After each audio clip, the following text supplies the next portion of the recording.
Hola a todos. Hoy les voy a enseñar cómo leer palabras con la letra I ah, en inglés, ¿ok? Porque la letra I es un poco complicado, pero les voy a enseñar solo un sonido por el momento que es I.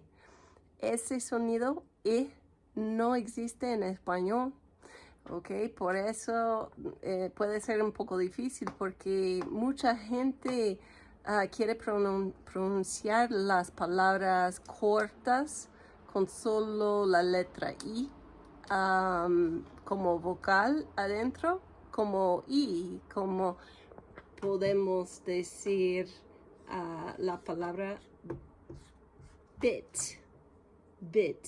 Eso no es beat, ¿ok? Pero mucha gente latina quiere leerlo como beat, pero no es beat, es bit, bit, hit, him, pick, pick, sick, como estoy mal, I'm sick, right? Sick.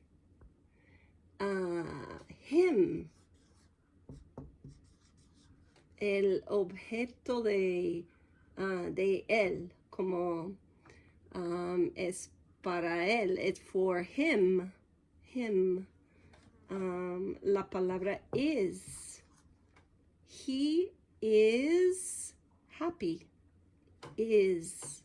Él está feliz. He is happy. So, repite, ¿ok? Him. His. Sick. Pick. Hit.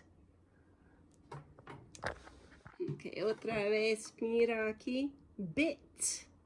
Hit. Him. Pick. Sick. Him. Is.